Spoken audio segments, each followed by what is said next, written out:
Dans cette vidéo, nous allons analyser la performance en saut en longueur de deux élèves, Maya de niveau 1 et Mathieu de niveau 2.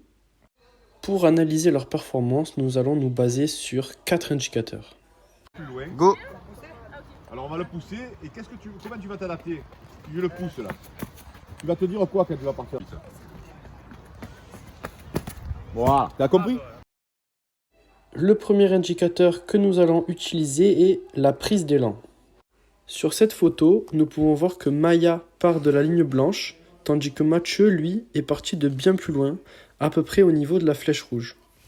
La course d'élan de Mathieu, qui est plus longue, va lui permettre d'emmagasiner une vitesse plus optimale et plus importante afin de sauter le plus loin possible. Au contraire, la prise d'élan trop courte de Maya ne lui permet pas d'atteindre une vitesse assez élevée.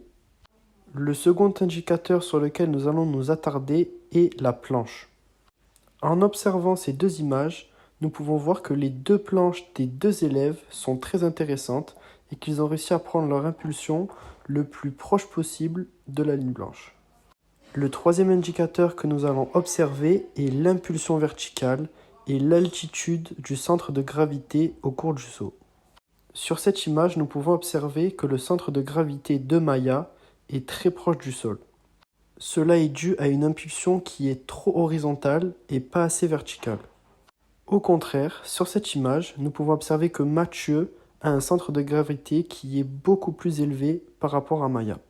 Cela est dû à une impulsion qui est à la fois verticale et horizontale, et cela est également permis grâce à la vitesse optimale qu'il a acquis lors de sa course d'élan.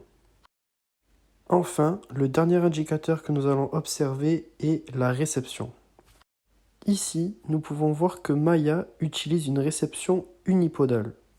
Au contraire, Mathieu, lui, utilise une réception bipodale tout en faisant basculer son centre de gravité vers l'avant. Cela va lui permettre de gagner quelques centimètres lors de son saut. Pour conclure, grâce à l'analyse de ces deux vidéos de ces deux élèves, nous pouvons donc définir deux profils d'élèves différents, le niveau 1 et le niveau 2.